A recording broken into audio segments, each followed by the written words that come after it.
welcome to this episode of Writer's Infusion. I'm your host, Susan. I'm here with Ed, Julie, and Dave. Sans Jen, because she can't be with us here today, which is too bad, but she will add her critiques to the rest of ours. So we are here to critique a women's fiction excerpt. It's the beginning of the story. It's called Marshall's Child by Robine Andrew. I hope I'm saying your name right, Robine. Robine's from Massachusetts, and you'll be able to see when you're on our website, you can see that we have a Meet the Authors page, so you'll be able to read about her bio. I just wanted to add here that Robine recently published a memoir called Bowing to the Emperor, We Were Captives in World War II, an account of her families and her experience as prisoners of the Japanese. So I really wanted to mention that and recommend that you take a look at that. So for today, this is a completely different story. I'll read the summary, and then Julie will read the excerpt. So, Kat, daughter of an abusive man, married the older Marshall, agreeing to no kids. Now she hungers for a baby. Marshall, a bully thanks to a tough childhood, thinks he's infertile. When Vicky, a former girlfriend, tells him he's the father of 6-year-old Pete, everyone's world is turned upside down. June 1st, B-Day. Kat thought it would be a done deal by this date. It wasn't. Her stomach quivered, half in excitement, half in anxiety. She hoped he'd come around. Of course he would. She'd be casual. Marshall, she'd say. She pulled the pillow down to form 2 mounds, hugging her ears, trying to shut out the angry June bug caught in the screen door buzz of his razor. Closing her eyes, she concentrated not on what she'd say to him, but on recapturing her dream. She couldn't remember it, only that it made her feel full and happy. She gathered up random scraps, small and warm, soft fuzz on the nape of her neck, tiny fingers, each with its own minuscule, perfect nail. But like early morning mist over a lake, the dream tatters evaporated bit by bit. She found herself listening again to the irritating buzz of Marshall's razor. She found it hard to reconcile the thought of the mature Marshall, shaving his day-old stubble right this minute in the bathroom of their Riverton home, with his account of his earlier self before he changed his name. 3 decades earlier, when he'd been clawing his way toward adulthood in the South Boston projects, his name had been Michael O'Connor. Kat pulled herself back to her mission. No pussyfooting. She would come right out and say it. The buzz of the razor ceased, which meant Marshall was about ready in the bathroom. He emerged from the mist in his white terry cloth robe, MW embroidered in gold on the pocket. He smelled of aftershave. His hair, which he wore combed back, was touched up with some gray-begone stuff to its former brown. Bathroom is free. No run today? Feeling okay? He dropped his robe on his side of the bed, pulled on his boxers. I'm fine. He looked good for almost 50, tall, a little on the thin side. His jaw was strong, although the skin stretched across it was losing its elasticity. His hooded eyes gave his face a deceptively sleepy look.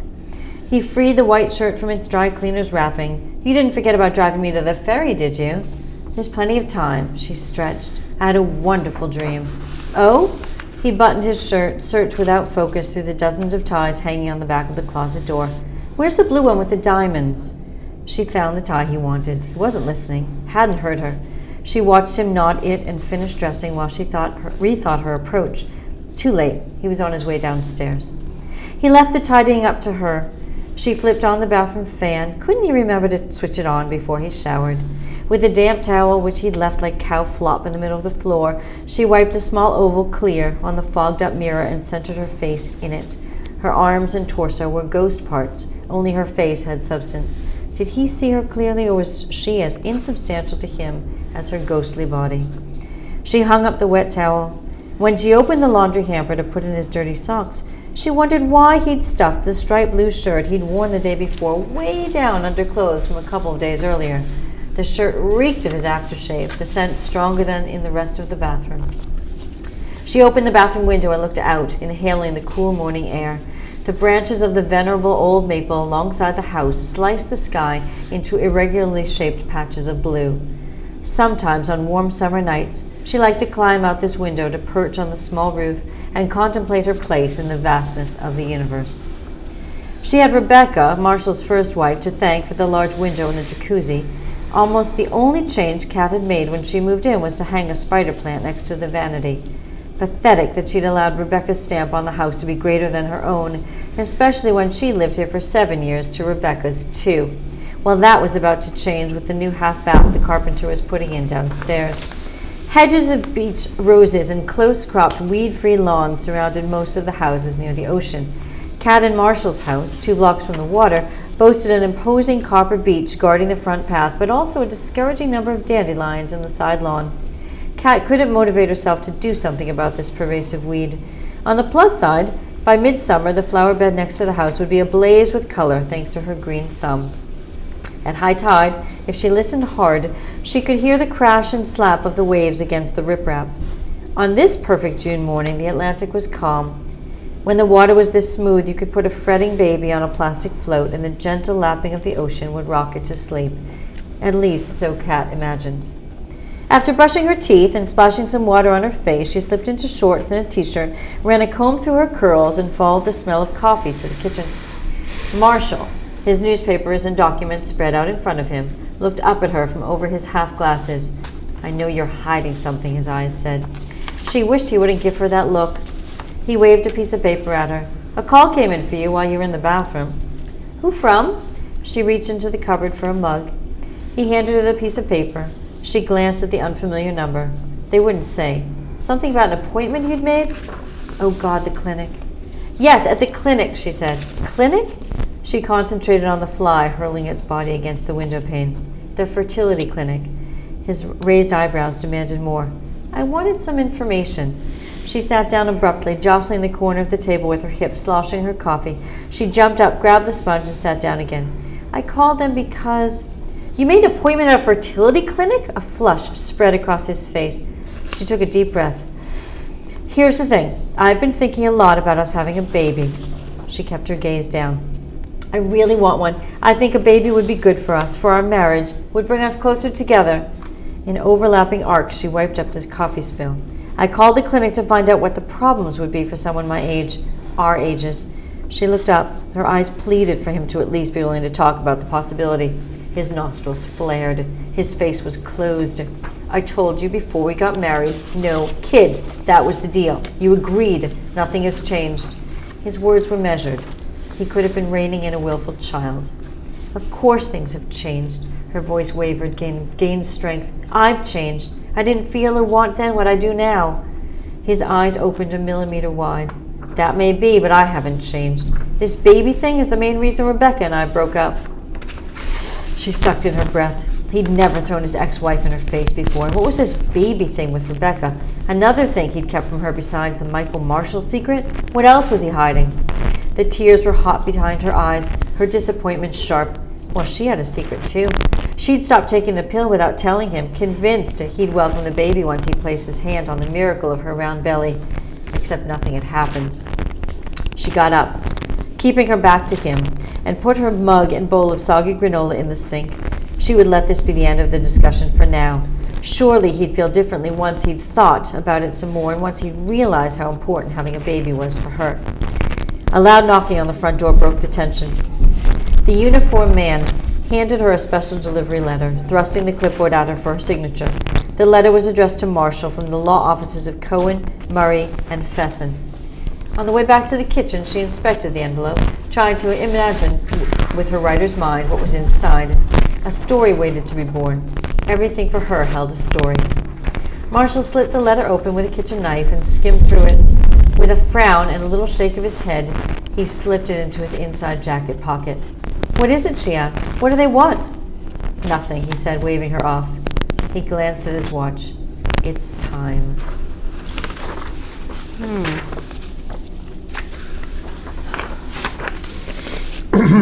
All right, I'll start. So, I'm not sure where to start, but what I like is that you're starting right where something is happening. It's not as if we're hearing a ton of, well, we are hearing some backstory, but we're still starting at a moment, which is good. She wants to have a baby, and she's about to tell her husband that she wants to have a baby, so that's good. I'd say one of my overall comments is that you really want to get right to the point of that. And there's a lot of information in here that it can either be moved or you just don't need. Yes. So let me give a couple of examples. Right on the first page, the information, the next to the last paragraph, she found it hard to reconcile the thought of the mature Marshall, and she starts talking about Marshall and the fact that he used to have a different name. We don't need to know that yet. I actually suggested where you might add that near the end, and we can talk about that later. But that's one piece. Even in the dream, in the first part, and I actually talked about this, I don't even think you need to have a, maybe you shouldn't even need to have a dream. And we talk about this a lot on the show, that, and we hear this all the time from agents, that stories that start with dreams, everybody does that. So if you don't need to do that, then maybe you want to mention it and maybe not, but you don't need to go into so much detail about all that, in my opinion. And then when she gets up, she's looking out the bathroom window on page 3. She opened the bathroom window and looked out. Right below that, we hear about the hedges of beach roses. We don't need any of that right away. I did like the fact that she could hear the tide. And she could, because then right away, just one sentence, she can hear the tide. They live by the ocean. That already gives me a whole view in my head about where she lives. And that's all I need right now. I don't need all these other details about the roses and everything else. I'd rather get right to the point of, she's going to go tell her husband, and I want to hear what's going to be said. So that was my initial overall arcing comment.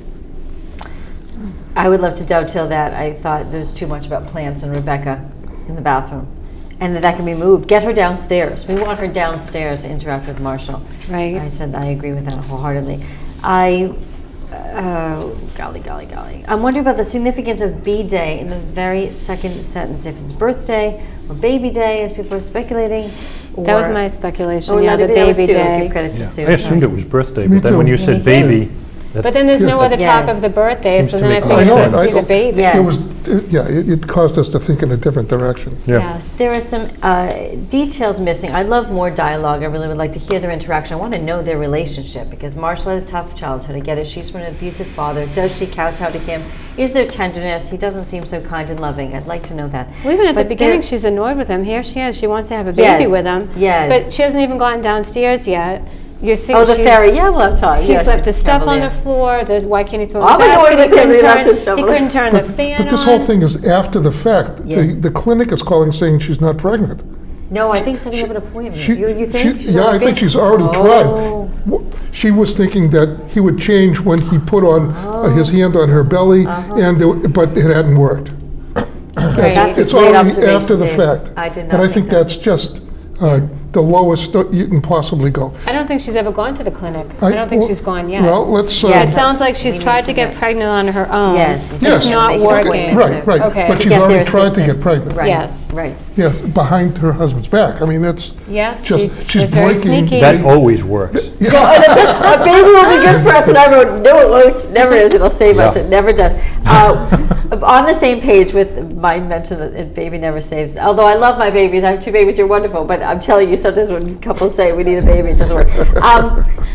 I'm blushing. Page 4. She comes downstairs and she reached into the cupboard for a mug. You have that detail. Later, she sloshed her coffee. Have her pour a cup of coffee. We never have her do that. You have her put a bowl of soggy granola in the sink. We never see her make that bowl of cereal. There are some crucial details missing. But more than that, we need the knock at the door, and then the uniformed man is there. We need her to move toward the door. Does she saunter? Does she dash to see who's at the door? Is she expecting someone? Does she always move quickly because Marshall's the man of the house? She's afraid of upsetting him. That's what I need to know. So the gel between the vertebrae. We need the intervening pieces here. The gel between the vertebrae. My dad- Wow. Back issues recently. I'm thinking the gel Nice between the cushion. They're like- vertebrae. Nice image I like there.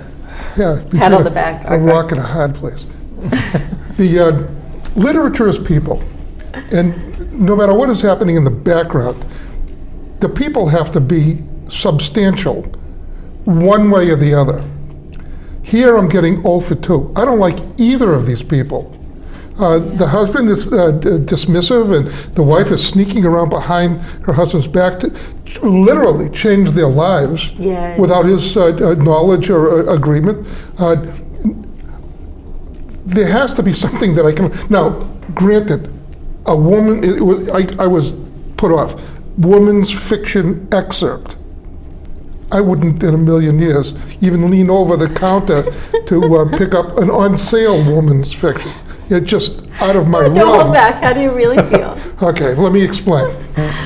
But if you're going to read it, somebody has to be nice. You have to have compassion for someone that you're following on. Because remember, Yes. all literature, you're eavesdropping in people's lives. Oh, I like that. And that's what it is.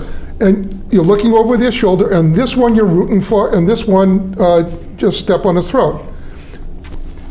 Neither one of these are eliciting from me any kind of compassion. Well, you know why I'm not rooting for her? And it's not, I get the baby thing because when, I didn't do this, but when women want, let's just make that clear. We're making disclaimers here. Yes. But when someone really wants a baby, maybe they'll go to any length to have the baby. So let's say I accept that part.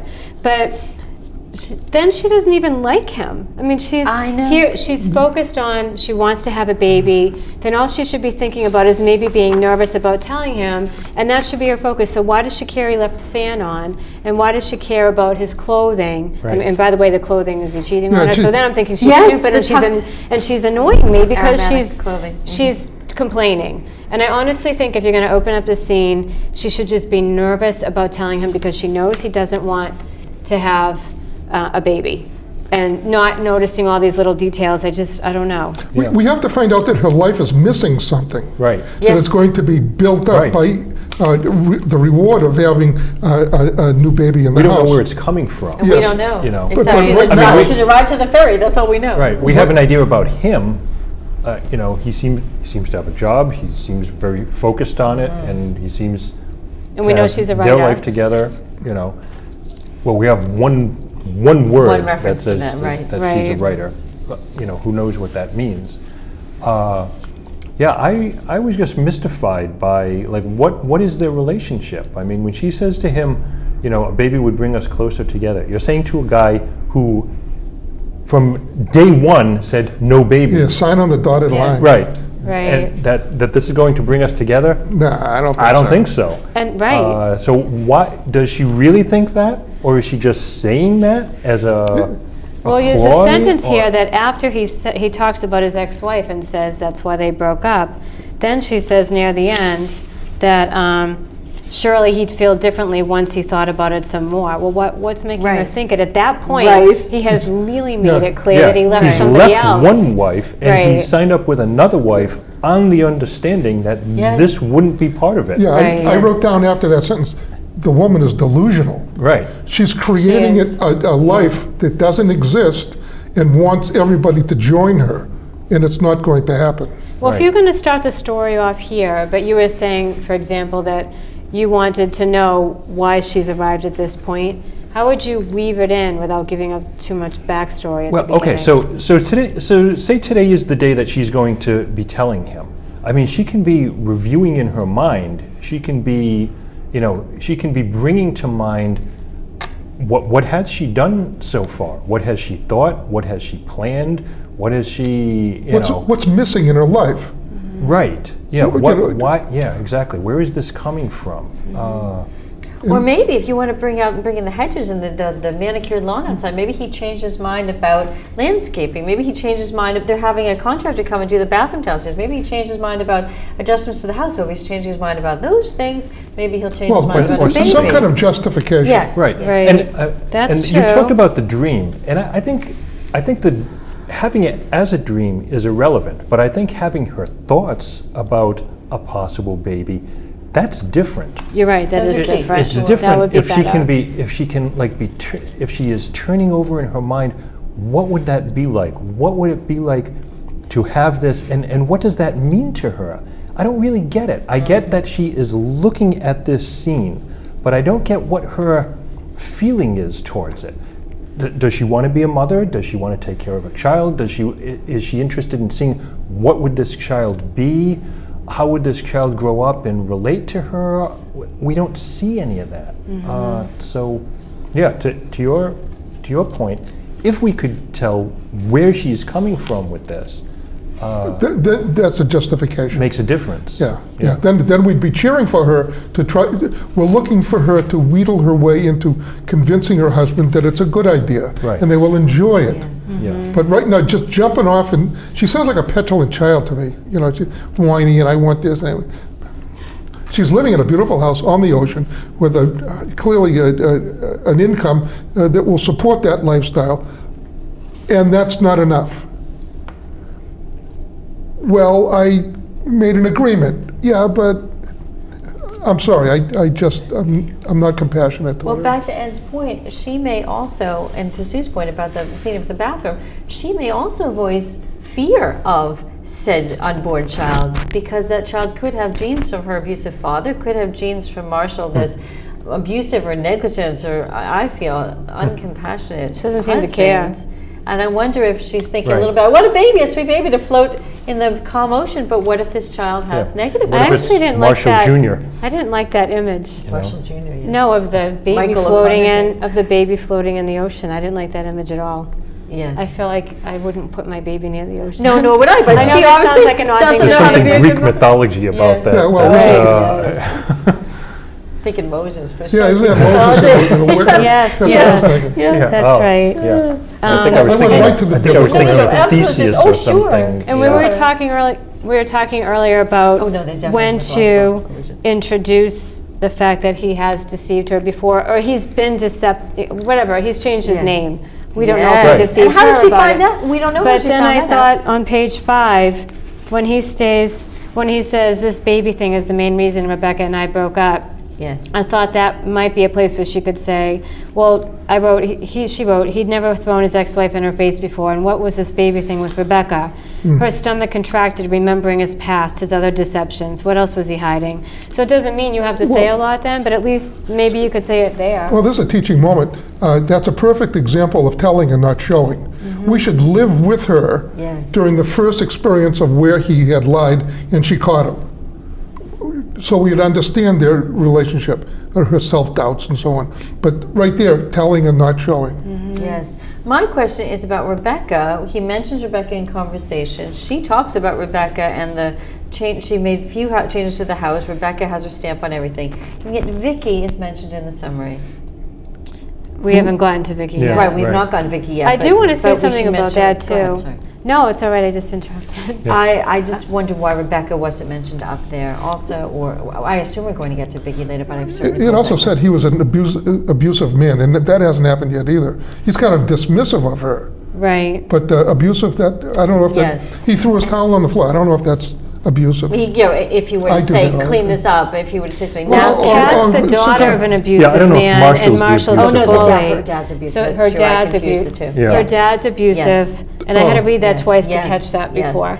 But yes. just a side note about summaries in Yes. general, that if you end up, when you get to the point of querying or summarizing, you have a lot of names in, a couple lines. I'm really confused by the time you have like 5 names there. Kat, Marshall, Pete, Vicky. I mean, that's too many names in a summary. So, Well, I was trying to do math because they've been married a certain number of years to Rebecca's 2. What was it? They've been married. I'm sorry. 7? 7 years. Thank you. Yeah, I thought they had and been Vicky married has a 7. 6-year-old child. Now it could be 7 with some wiggle room, and I know that a baby takes a certain amount of time Right. to just I didn't notice that. gestation. Yeah. Just gestate. Just gestate the verb. That sounds like a problem. So I'm wondering when he was with Vicky. And I don't have the title. You read the title, but we have it as women's I fiction. know, You say because I it's found called that it's called Marshall's Child. Marshall's Child. So I would assume, if I'd read that it would be Kat and Marshall's Child, but it may be Marshall's Child from. Oh, it sounds like Vicky's it's girlfriend. Vicky's, right? Exactly. That's exactly. right. So that could certainly Does play anyone want to into- say anything about just the writing in general? I know I there was marked some it up. beautiful writing, actually, if I there's could some praise. good phrases. Yeah. Angry June bug caught in the screen door buzz of his razor on page 1, and I liked, although we want to get rid of the dream, like early morning mist over a lake, the dream. I didn't like tatters. I didn't like that word choice, but it evaporated. I liked know- the dim towel like cow flop on the Yeah, on the yeah. bathroom Oh, yeah, floor. yeah. I like that. Now, even though I liked Angry June Bug caught in the screen door buzz, and this is so minor, Yes. but maybe because it's at the beginning it bothered me. then I pictured the screen door, but she's in Right, bed. yeah. So it took me away from the scene. It's Ah! also kind of like too early in a story to be doing something like that. Right. I mean, you're on line 5 and you're getting into all these descriptors that you don't need yet. Right. I found it difficult, again, I'm sorry for my negative situation here. I found it difficult to read the description of the land and the expanse and the water and so on. We got rid of most of it. Yes. It was too grand. It was, if you're writing Gone with the Wind, then you have something like that. It rang to me as kind of self-indulgent. She wanted to talk about that, and she put it here, and here it is, and that's it. If it's necessary for the rest of the story, for us to have in detail that kind of description of the yard and so on, all you have to do is say, it's a very, very nice house on land that abuts the Atlantic Ocean. That, to me, I get it now. Right, that's how It's I not a felt. cottage. It's not a summer cottage. It's not a tent site. It's a grand house with sloping lawns leading to the ocean. I'm there. I know where to. You don't have to go any further than Exactly. Hey, wait, Rebecca. Rebecca! This is the movie Rebecca. Yeah. The former Movie. wife, the new wife. Yes. Oh, I don't know. What movie is that? Oh, it was a book first. Yeah. And there's a movie. Yeah. And it's really powerful. An ex-wife who seems to still be, she's passed, but she's still lingers, and the new wife Is senses it black her. and white? Is it? Oh. Yeah. Is it? Oh, it's a Yeah, good I think movie? I've seen it. Yeah. Oh, okay. Yeah. Yeah, what's his name? Laurence Olivier. Oh no, this isn't the one. Okay. Anyway. Anyway, Okay. No, when you we have a couple more minutes. So when you were talking earlier about wanting to know, we were talking about wanting to know why she got to this point, and also wanting to know how she felt when she first met Marshall and then found out he had changed his name or whatever happened way back when. Yes. But that would really take us back. Yeah. I don't know how to do that.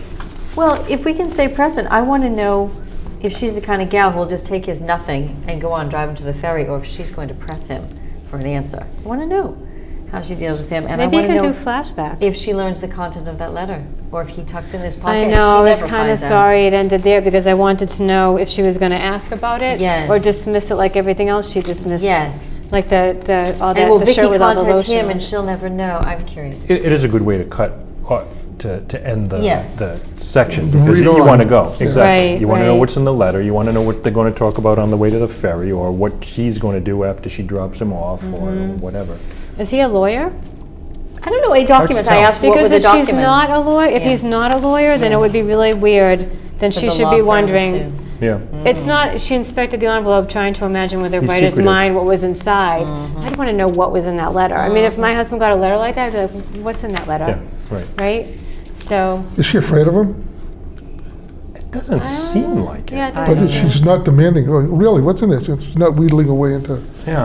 I don't know. She- you She know doesn't what? seem She afraid of seems him, like but There are a he's- lot of interesting elements to the Yeah. story. Yes. An awful lot of interesting elements that at this point they leave me flat. But if you go, and she doesn't have to entertain me at all. I mean, but if she were to rewrite it so that there was a push, a shove, she could make demands and he could repel the demands. But right now they're sloughing things off. Yes, It's that's just- what I'm asking. Does she push him, Yeah. or does she just? Yep. Does she back and seem clean up? flighty? Maybe that's what bothers me. Huh.